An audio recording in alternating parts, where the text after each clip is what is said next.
के ऊपर है, इन दो बातों के ऊपर स्टैंड कर रही है। चलें जी आगे चलते हैं। हमने सारी पेमेंट्स के रूल्स डिस्कस आउट कर लिए थे कि पेमेंट करनी है कैश में नहीं होनी चाहिए, या कैश में हो तो क्या रूल्स हैं, और टैक्स जो है वो भी हमने विद हेल्ड करना है।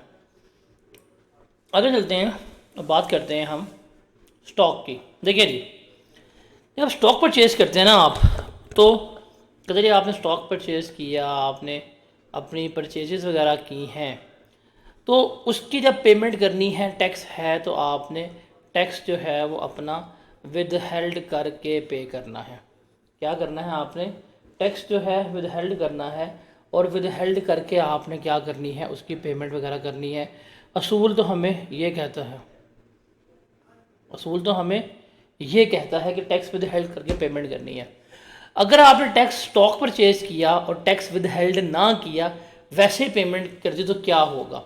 तो रिमेंबर 20% ऑफ परचेजेस और एक्चुअल पेमेंट जो हमने की होगी, इसमें से जो लो अमाउंट होगी वो हमारे क्या हो जाएगी, डिसअलाउ हो जाएगी, हम वो ऐड बैक कर रहे होंगे।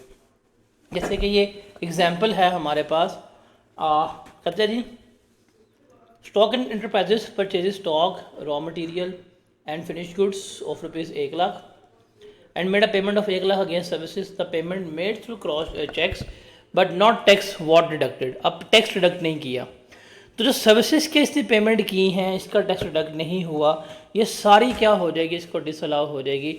ये सारी के सारी से क्या करनी पड़ेगी, अपने प्रॉफिट में ऐड बैक करनी पड़ेगी। हाँ अलबत्ता जो इसने स्टॉक परचेज़ किया है 1 लाख रुपए का, स्टॉक के लिए टैक्स था, नहीं पे किया, तो इसका हम 20% लेंगे, 20,000 जो आएगा वो क्या हो जाएगा, हमें डिसअलाउ हो रहा होगा।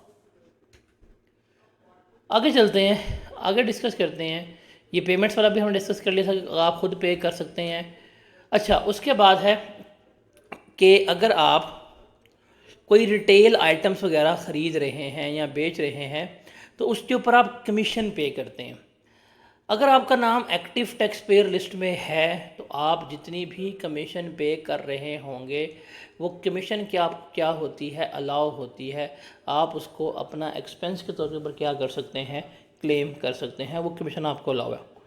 But if your name is not in active tax payer list, आपका नाम एक्टिव टैक्स पेयर लिस्ट में नहीं है, तो सिर्फ आपको मैक्सिमम 0.2% ऑफ टर्नओवर या ग्रॉस सेल्स की कमीशन अलाउ हैं, उससे ज़्यादा जितनी भी होंगी वो आपको डिसअलाउ हो जाएंगी। जैसे सवाल है, Mister Akhtar Lava is selling juice products in third schedule of sales tax act 1990। वो जूस बेच रहा है, रिटेल आइटम्स में है। He has provided you with the following details for tax year 2023। Sales इसने की हैं 5 मिलियन की, कमीशन इसने पे की है 1.5 लाख की। अब हमने इसकी इनकम कैलकुलेट करनी है। अज्यूमिंग इसका नाम ATL में है, इसका नाम ATL में नहीं है। देखिए अगर इसका नाम ATL में हो तो इनकम कैलकुलेट करना बड़ा आसान है भाई। ये इसकी सेल्स थी, इसमें से जो रेलेवेंट एक्सपेंसेस हुए हैं वो हम क्या करवाएंगे, वो हम लेस करवा देंगे। तो इसकी इनकम आ जाएगी मेरे पास 4850,000 जो है वो क्या कंसीडर होगी, इस भाई साहब की इनकम कंसीडर हो रही होगी। और अगर इस बंदे का नाम ATL में नहीं है, फिर इसकी इनकम हमने कैसे कैलकुलेट करनी है, देखें। फिर इसके पास वही सेल्स आ जाएंगी हमारे पास, डैट इज़ 5 मिलियन, कि ये इसकी क्या है, ये इसकी 5 मिलियन की सेल्स हैं। इसमें से हमने अब लेस करनी है कमीशन। अब कमीशन में लेंगे एक्चुअल कितनी कमीशन इसने पे की है। एक्चुअल इसने कमीशन पे की है 1.5 लाख रुपया, और हम लेंगे 0.2% ऑफ सेल्स, कि इसने सेल्स कितनी की हैं 5 मिलियन की। 5 मिलियन का हमने लेना है 0.2%, वो आएगा जी पॉइंट, ये आएगा 10,000। 0.2% लिया, कितना आएगा जी हमारे पास 10,000। हमने देखना लोअर, लोअर यही है, तो हम 10,000 यहाँ पे लेस करवा देंगे। इसकी इनकम कितनी होगी 4,990,000। अब देखा जाए, जब उसका नाम एक्टिव टैक्स पेयर लिस्ट में था उसको 1.5 लाख एक्सपेंस अलाउ किया गया था। अब उसका नाम एक्टिव टैक्स पेयर लिस्ट में नहीं है, तो उसने वो 10,000 ही क्लेम कर पाया। कितना डिसअलाउ किया उसको, 1,40,000 जो है वो इसको डिसअलाउ किया है, वो ये क्लेम नहीं कर पाया। ये वाला पॉइंट आपको मिलेगा पास्ट पेपर में इनकम फ्रॉम बिजनेस में स्प्रिंग 2022 की एडजस्टमेंट में। ये वाला पॉइंट जो है पूछा हुआ है एग्जामिनर भाई साहब ने। उसके बाद आगे चलते हैं कि रिमेंबर ये वाला पॉइंट जो है ना, that is your entertainment expenditure.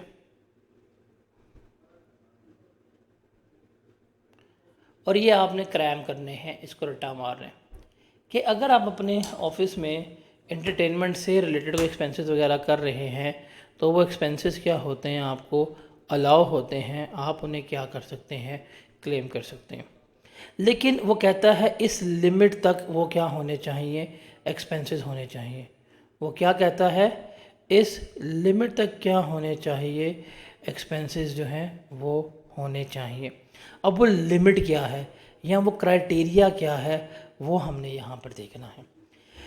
अब वो लिमिट है, जो क्राइटेरिया है वो है ये कि जो भी हम एक्सपेंसेस कर रहे हैं वो इनके मुताबिक होंगे, हमें क्लेम हो जाएंगे, हम लेस करवा देंगे। इनके अलावा हमने कोई एक्सपेंसेस किए हैं और वो हमारी एंटरटेनमेंट के ऊपर खर्च हुए हैं तो वो कभी भी क्लेम नहीं हो सकते। अब वो कौन से हैं कि अगर आप एक्सपेंसेस कर रहे हैं एंटरटेनमेंट के ऊपर और वो एक्सपेंडिचर अगर पाकिस्तान से बाहर इनकर हुए हैं उनके कस्टमर्स की या सप्लायर्स की एंटरटेनमेंट के लिए और उसका ताल्लुक बिज़नेस के साथ है तो वो लेस हो जाएंगे। यहाँ कोई भी फॉरेन एक्सपेंडिचर जो हेड ऑफिस ने एलोकेट किए हैं for the sake of entertainment वो भी क्या हो जाएंगे, आपको अलाउ हो जाएंगे। अगर कोई एक्सपेंसेस पाकिस्तान में इनकर हो रहे हैं फॉरेन कस्टमर्स के लिए या सप्लायर्स के लिए वो भी क्या हो जाएंगे, इनकर हो जाएंगे। आपने इनकर किए हैं, आप उन्हें क्लेम कर सकते हैं। कोई भी एक्सपेंसेस आपके कस्टमर के क्लाइंट के लिए हो रहे हैं बिजनेस प्रेमिसेस पे वो भी इनकर हो जाएंगे। मतलब आप लोग शॉप पे जाते हैं और वहाँ पे आप शॉपिंग कर रहे हैं, बंदा को चाय पानी पिला देता है, दैट्स आर एंटरटेनमेंट एक्सपेंसेस, वो उन्हें क्लेम कर सकता है। उसके अलावा जो शेयर होल्डर्स की मीटिंग हो रही है, एजेंट्स की मीटिंग हो रही है, डायरेक्टर्स की मीटिंग हो रही है, एम्प्लॉयज़ की मीटिंग हो रही है, उसके ऊपर अगर आपने कोई एक्सपेंसेस वगैरह किए हैं तो वो भी क्लेम कर सकते हैं। आपके ओपनिंग ऑफ ब्रांचेस के ऊपर आप नए ब्रांचेस खोल रहे हैं उसके ऊपर आप एंटरटेनमेंट एक्सपेंसेस वगैरह कर रहे होते हैं वो भी क्या हो जाएंगे, आपके क्लेम हो रहे होंगे। तो ये सारे एक्सपेंसेस क्या हो सकते हैं, ये सारे एक्सपेंसेस जो हैं आप क्लेम कर सकते हैं। अब ये क्राइटेरिया आपने रट्टा मार लेना है बिकॉज थ्योरेटिकल क्वेश्चन इसमें से आता है। 4 से 5 नंबर के थ्योरेटिकल क्वेश्चन जो है आपको पास्ट पेपर में मिलेंगे जो इसमें से आ रहे होते हैं। Is that clear? आगे चलते हैं। जैसे एग्जांपल है, कहता है जी administration expenses include entertainment expenditure of ₹1,28,000 incurred on arrival of foreign customer for business purpose and allow expenses. कि ये बिजनेस पर्पज़ के लिए हुआ है एंटरटेनमेंट ऑफ फॉरेन कस्टमर पे तो ये अलाउ है। एडमिनिस्ट्रेशन एक्सपेंसेस में इंक्लूड है ₹1,30,000 जो डायरेक्टर की पर्सनल होटलिंग वगैरह के ऊपर हुआ है तो पर्सनल होटलिंग वगैरह के लिए ये अलाउ नहीं होता। ठीक है, उसके बाद चलते हैं आगे।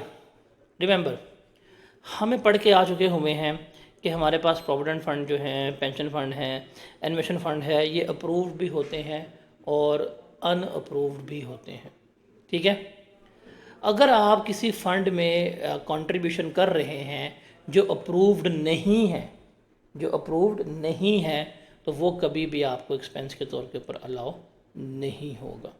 अप्रूव फंड में कंट्रीब्यूशन करोगे अलाउ होगा, अनअप्रूव फंड में कंट्रीब्यूशन करोगे तो अलाउ आपको नहीं होगा। ये चीज़ आपने याद रखनी है। उसके अलावा अगर आपने कोई भी ग्रेचुइटी फंड में, कोई भी अप्रूव पेंशन फंड में या कोई भी सुपर एनुएशन फंड में अमाउंट कंट्रीब्यूट की है तो 50% तक अलाउ हो सकती है। फॉर एग्जांपल आपने एक फ़ंड जो है वो मेंटेन किया हुआ है और फंड का जो टोटल बैलेंस था वो था 12 लाख रुपया, आपने इस साल उसमें अमाउंट कंट्रीब्यूट कर दी 7 लाख रुपया, तो वो देखेगा जी मैक्सिमम इसका लेगा 50%, वो कितना बनेगा 6 लाख रुपया। तो 6 लाख रुपए तक जो है वो उसे क्या होगा, अलाउ होगा। ये जो एक्स्ट्रा किया है 1 लाख रुपए का वो उसे क्या हो जाएगा, वो उसे डिसअलाउ हो जाएगा, वो क्लेम नहीं कर सकेगा। तो 50% तक फ़ंड का क्या होता है, हमें अलाउ होता है उससे ज़्यादा हमें क्या हो जाएगा, डिसअलाउ हो जाएगा। उसके बाद रिमेंबर, अगर आप किसी भी प्रोविडेंट फंड में, किसी भी पी फंड में या किसी भी फंड में आप कंट्रीब्यूशन कर रहे हैं और आपने एक चीज़ मेक श्योर कर दी है कि जब आप इस फंड में से एम्प्लॉय को पेमेंट करेंगे तो आपने ये अरेंजमेंट की हुई है कि आप उसका टैक्स जो है वो डिडक्ट कर लेंगे। अंडर सेक्शन 149 टैक्स डिडक्ट होता है, मतलब आपने ये अरेंजमेंट की है, आपके पास विद होल्डिंग का सामान समून मौजूद है, अगर आप उसका टैक्स डिडक्ट कर लेंगे तो फिर आप उस फंड में जो कंट्रीब्यूशन कर रहे हैं वो अलाउ है। लेकिन अगर आपने पेमेंट्स की हैं और आपने उसका टैक्स नहीं डिडक्ट किया तो आपका पेमेंट्स जो हैं वो आपको अलाउ नहीं होंगे। तो रिमेंबर, सैलरी, अब देखिए पी फंड है, एक बंदा छोड़ जा रहा है, उसको आपने देना है प्रोविडेंट फंड, उसकी सैलरी का पार्ट बनेगा, वो एम्प्लॉय के लिए था। एम्प्लॉयर के लिए तो एक्सपेंस है, वो एक्सपेंस तभी क्लेम कर पाएगा जब पेमेंट कर रहा है कि उसने चीज़ मेक श्योर की है कि पेमेंट करते हुए टैक्स काट ले। अगर टैक्स डिडक्ट हो जाएगा तो वो क्या कर लेगा, एज एन एक्सपेंस के तौर के ऊपर क्लेम कर रहा होगा। उसके बाद है हमारे पास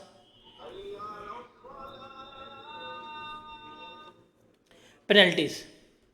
रिमेंबर, वो तमाम पेनल्टीज़ जो वायलेशन ऑफ लॉ पे होती हैं, जो वायलेशन ऑफ लॉ पे हैं, कानून की खिलाफ वर्जी पे हैं, वो हमेशा क्या होती हैं, आपको डिसअलाउ होती हैं। आप उन्हें कभी भी अपने एक्सपेंस के तौर के ऊपर क्लेम नहीं कर सकते, कभी भी आप उनको अपने एक्सपेंस के तौर पर क्लेम नहीं कर सकते। हाँ, अलबत्ता जो आपकी बिज़नेस पेनल्टीज़ होती हैं ना, वो हमारी क्या होती हैं, वो हमारी हमेशा अलाउ होती हैं, आप उन्हें हमेशा क्या कर सकते हैं, क्लेम कर सकते हैं। जैसे अगर आपने कॉन्ट्रैक्ट किया था कि आप 30 दिनों में कपड़े सी के दे देंगे, 30 दिनों में कपड़े सी के नहीं दिए आपने, वो आपको के कोर्ट में ले गया, आपको फ़ाइन पड़ गया, ये फ़ाइन अलाउ है, that is your business expense. लेकिन आपने रिटर्न लेट जमा कराई, आपको वायलेशन ऑफ लॉ हुई, उस पर फ़ाइन पड़ गया, वो अलाउ नहीं होगा। चलान वायलेशन ऑफ लॉ है, इससे आप एक्सपेंस लेस नहीं करवा सकते। तो जो कानून की खिलाफ वर्जी के तहत होंगे वो कभी भी हमें बिज़नेस एक्सपेंस के तौर के ऊपर अलाउ नहीं होंगे, ये चीज़ याद रखनी है आप लोगों ने। उसके बाद जो पर्सनल एक्सपेंसेस होते हैं, रिमेंबर पर्सनल एक्सपेंसेस हमारी हमेशा ड्राइंग्स होती हैं, और जो हम पर्सनल एक्सपेंसेस कर रहे होते हैं वो भी हमें कभी भी अलाउ नहीं होते। उसके अलावा कोई भी अमाउंट जो आपने कैपिटलाइज़ की हुई है या रिज़र्व फंड का पार्ट बनाई हुई है वो भी हमें अलाउ नहीं होती। जैसे सिंकिंग फ़ंड क्रिएट कर लेते हैं या कैपिटलाइज कर लेते हैं, वो भी अलाउ नहीं होते। सिमिलरली जो अनरियलाइज्ड गेंस होते हैं वो भी अलाउ नहीं होते। ये रिवैल्यूएशन सरप्लस या इम्पेयरमेंट लॉसेस वगैरह ये भी हमें अलाउ नहीं होते टैक्स में। उसके बाद अगर आप बात करें कि एओपी है, ये ही एओपी के रूल्स हैं, यही एक रूल जो है वो हमने पढ़ना है। एक अगर एसोसिएशन ऑफ पर्सन है और ये इसके मेंबर्स हैं, पार्टनर ए है, पार्टनर बी है, पार्टनर सी है। अगर एओपी अपने पार्टनर्स को सैलरी पे कर रही है, कोई कमीशन पे कर रही है, कोई इनको इंटरेस्ट पे कर रही है, कोई रेम्यूनरेशन वगैरह पे कर रही है, तो रिमेंबर ये कभी भी एक्सपेंस अलाउ नहीं होता। Salaries paid to partner, commission test paid to partner, ये रेम्यूनरेशन पेड टू पार्टनर, ये क्या होती हैं, ये हमेशा डिसअलाउड होती हैं। ये क्या करनी पड़ती हैं, आपको ऐड बैक करनी पड़ती हैं, ये हमारी क्या है, इनएडमिसिबल है। वो कहता है भाई तुम इन्हें क्यों दे रहे हो, जब जब तुम इन्हें प्रॉफिट का शेयर दोगे, इनके प्रॉफिट के शेयर में से ये चीज़ें एडजस्ट कर लो, ये कभी भी आपको एक्सपेंस के तौर के ऊपर अलाउ नहीं होती। एक चीज़ याद रखिएगा, ये एक फॉर्म है एबीसी फॉर्म, ये एबीसी फॉर्म है, ये जिस घर में काम कर रही है ये पार्टनर बी का है, ये घर पार्टनर बी का है। उन्होंने पार्टनर बी ने अपना घर किराए पे लिया इस एबीसी फर्म को, और एबीसी फर्म इसमें काम कर रही है और ये रेंट पे कर रही है। अभी जो रेंट पे कर रही है बेसिकली ये इसका बिजनेस एक्सपेंस है। अब चूंकि ये इसका बिजनेस एक्सपेंस है, ये रेंट तो इसको एज एन एक्सपेंस के तौर के ऊपर अलाउ होगा, बिकॉज उसने किराए पे मार्केट से भी लेना था, इसने किराए पे क्या ले लिया है, अपने पार्टनर से ले लिया है। तो जो रेंट पे कर रहा होगा वो इसको बीइंग एन एक्सपेंस के तौर के ऊपर क्या हो जाएगा, अलाउ हो जाएगा। अलबत्ता ये अगर पार्टनर को सैलरी, कमीशन, वेजिस कुछ भी पे कर रहा होगा वो कभी भी अलाउ नहीं होगा, वो हमेशा क्या कहलाते हैं आपके, हमेशा वो आपके डिसअलाउड एक्सपेंसेस कहला रहे होते हैं। जैसे salary and wages include salary paid by AOP to Mister Rashid and Mister Hamid 50,000 35,000 per month, और एओपी 25,000 पर मंथ पे करे मिस्टर रशीद को, अता को, जो रशीद का बेटा। अब रशीद का बेटा मार्केटिंग मैनेजर है, अब बेटा जो है इज़ नॉट अ पार्टनर, बेटे को सैलरी पे कर रहे हैं तो ये अलाउ है एक्सपेंस के तौर के ऊपर। जो पार्टनर्स को पे की जा रही है वो कभी भी अलाउ नहीं होगी, वो डिसअलाउ है। जब हम एओपी का सवाल कर रहे होंगे तो एओपी के सवालों में हमने यही चीज़ देखनी है, हमने एओपी के सवालों में सिर्फ ये सारा कुछ ऐड बैक करना है और हमारा प्रॉफिट आ जाएगा और उस प्रॉफिट की डिस्ट्रीब्यूशन करनी है। तो ये पेमेंट वाला रूल हमने कर लिया कि पेमेंट अकाउंट में 2.5 लाख तक होनी चाहिए, सिंगल पेमेंट जो है 25,000 तक होनी चाहिए, यूटिलिटी बिल्स, ट्रैवल फेयर, सारा कुछ इनके ऊपर कैश की लिमिट अप्लाई नहीं होती है, सारा कुछ हमने देख लिया हुआ है और हमने बड़ा तफसील में इसको देखा था, बड़ा हमने इसको तफसील में इसको समझा था। जैसे ये एग्जांपल है कि टोटल ऑफिस एक्सपेंसेस जो हैं वो ड्यूरिंग द ईयर कितने हैं, 4,50,000 रुपये के हैं।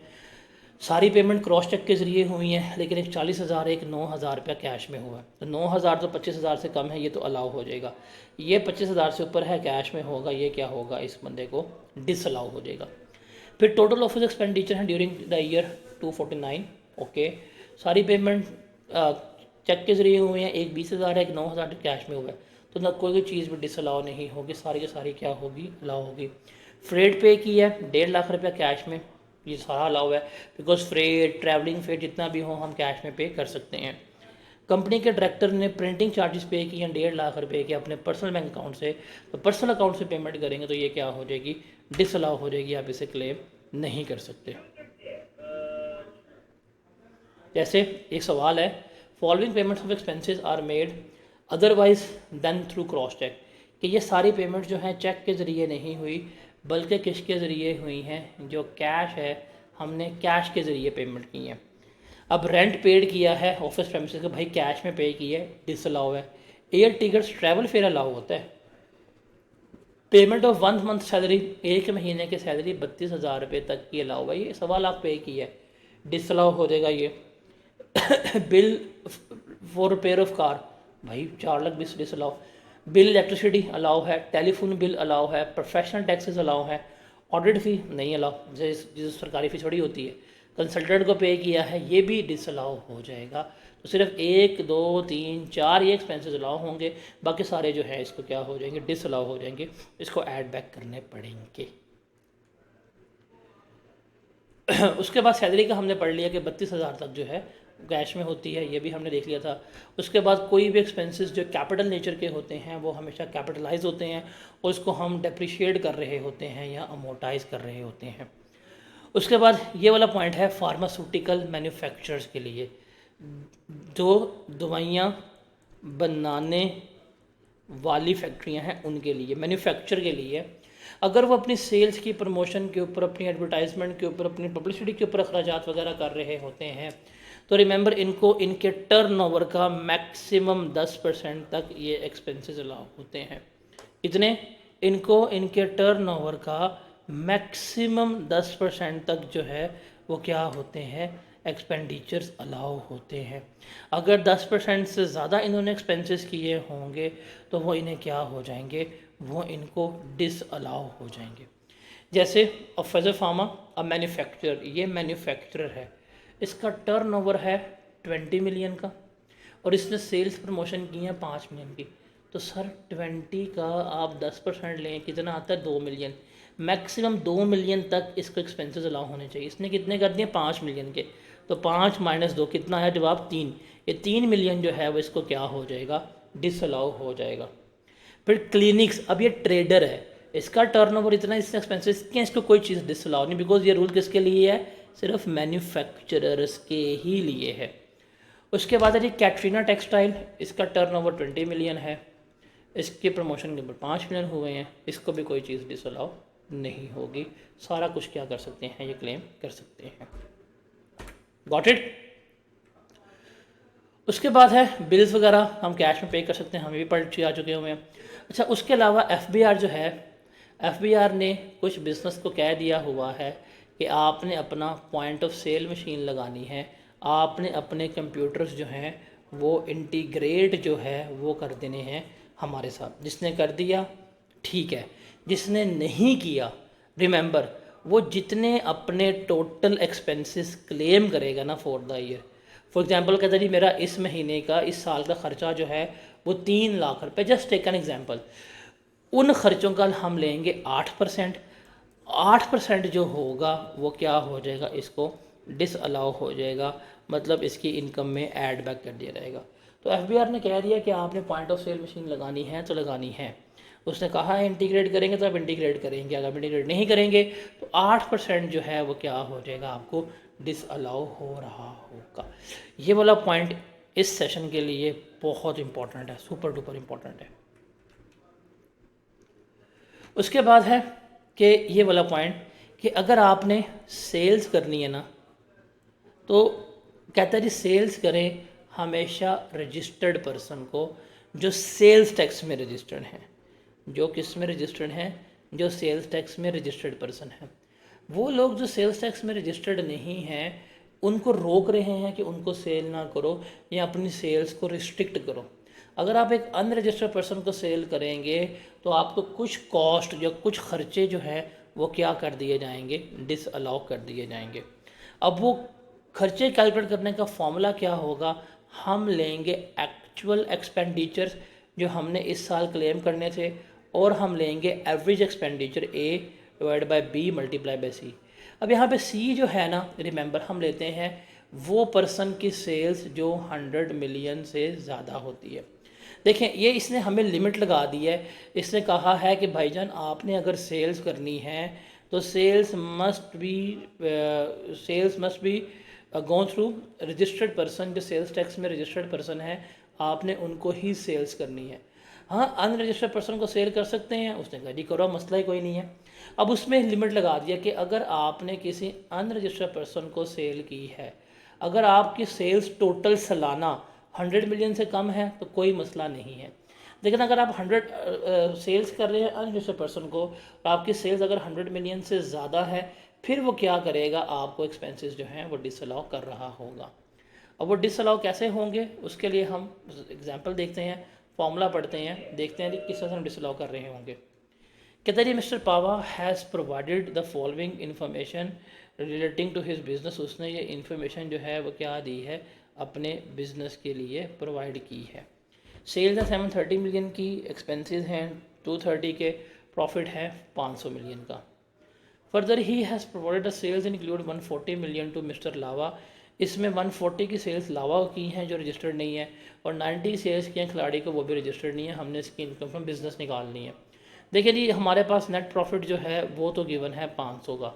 अब सेल्स आप अगर किसी भी अनरजिस्टर्ड पर्सन को कर रहे हैं, उसकी सेल्स 100 मिलियन से कम है तो कोई मसला नहीं है, मतलब खिलाड़ी को सेल्स की हैं कोई मसला नहीं है। हाँ, इसको अगर सेल्स की हैं 100 मिलियन से अबव है, इसका अब क्या होगा, मसला होगा। अब हमें क्या करना पड़ेगा, जो डिसअलाउड एक्सपेंसेस हैं वो कैलकुलेट करने पड़ेंगे। अब वो डिसअलाउड एक्सपेंसेस कैसे कैलकुलेट करेंगे, हम लेंगे 10% ऑफ जो एक्सपेंसेस इसने क्लेम किए हैं वो, तो 230 का हम लेंगे 10%, वो कितना आ जाएगा 23 मिलियन। और अब हम लेंगे एवरेज एक्सपेंसेस, फॉर्मूला होगा A divide by B multiply by C। Formula क्या है, A divide by B multiply by C। अब देखें A किसे कहते हैं, total amount of reductions claim under this part, के इस महीने में कितने रिडक्शंस ले रहे हैं। B क्या होगा, टोटल टर्नओवर होगा। और C क्या होगा आपका 100 मिलियन या सेल्स पर पर्सन होगी। अब देखें हमारे यहाँ पे एक्सपेंसेस जो हैं वो कितने हैं 230। A है हमारे पास 230, B है हमारे पास टर्नओवर कितना है 730 का है, और सेल्स कितनी की हैं 140 की। तो 230 ओवर 730 मल्टीप्लाई 140, क्या आंसर आएगा, और बार 730 मल्टीप्लाई बाय 140, आपका आंसर आएगा 44.1। तो आप अपोर्शन करते हैं तो 44.1 आते हैं, 10% लेते हैं 23। इसमें से हम देखेंगे लोअर क्या है, लोअर 23 है, तो जो लोअर होगा वो हम डिसअलाउ करेंगे, ऐड बैक कर देंगे। तो अब इसका प्रॉफिट कितना कंसीडर होगा, 523 मिलियन कंसीडर होगा। ये वाला रूल भी बहुत ज़्यादा इम्पोर्टेंट है, बहुत ज़्यादा इम्पोर्टेंट है। इसके पेपर में आने के चांसेस जो हैं वो बहुत ज़्यादा हैं और ये आ सकता है। तो इस तरह से आपको जो एक्सपेंसेस गिवन किए होंगे आप उनका 10% लेंगे और आप कंपेयर करेंगे इस तरह से एवरेज आउट एक्सपेंसेस को। फिर जो जवाब आएगा, जो लोअर अमाउंट होगी वो हमें क्या हो जाएगी, डिसअलाउ हो जाएगी। ठीक है, तो यहाँ पे हमारा ये ख़त्म होता है। अब ये कुछ इंपॉर्टेंट पॉइंट्स हैं जो बिज़नेस का न्यूमेरिकल आपने करते हुए याद रखने हैं। क्या कि जो अकाउंटिंग डेप्रिसिएशन होगी, अकाउंटिंग अमोर्टाइजेशन होगी, वो हमेशा सारा क्या होगा, डिसअलाउ होगा। अगर आप कोई सिक्योरिटी डिपॉजिट पे करते हैं लेसर वगैरह को, सिक्योरिटी डिपॉजिट कोई ट्रीटमेंट नहीं होता, वो डिसअलाउ होता है। आप यूटिलिटी कंपनी को सिक्योरिटी डिपॉजिट पे करते हैं, वो डिसअलाउ होता है। चैरिटी वगैरह ज़कात वगैरह पे करेंगे, ये डिसअलाउ होती है। चैरिटी का ज़कात के जो अपने रूल्स हैं, रिबेट्स वो मिल रहे होंगे। आपने कोई प्री कमेंसमेंट एक्सपेंडिचर किए हैं वो अमोर्टाइज होंगे। टेंजिबल्स इंटेंजिबल्स लिए डेप्रिशिएट होंगे। प्रोविजन जितनी भी हैं वो क्या होती हैं, हमारी डिसअलाउ होती हैं। चैप्टर में ही आपको ये टेबल मिलेगा, समरी शीट होगी। इस समरी शीट को आपने पढ़ लेना है, जिसमें लिखा हुआ है कि भाईजान ये प्रॉफिट है, इस प्रॉफिट में ये तमाम एक्सपेंसेस जो हैं डिसअलाउ होंगे। जो डिसअलाउ होंगे वो सारा इनएडमिसिबल हैं, वो हम क्या करते जाएंगे, ऐड बैक करते जाएंगे। और ऐड बैक करते जाएंगे तो सारा हमारे पास एडजस्टेड प्रॉफिट जो है वो आ रहा होगा। तो बेसिकली ये प्रॉपर लिस्ट है, आप इसको सारा पढ़ेंगे आपको समझ आ जाएगी कि ये वो सारे एक्सपेंसेस हैं जो हमें क्या हो रहे हैं।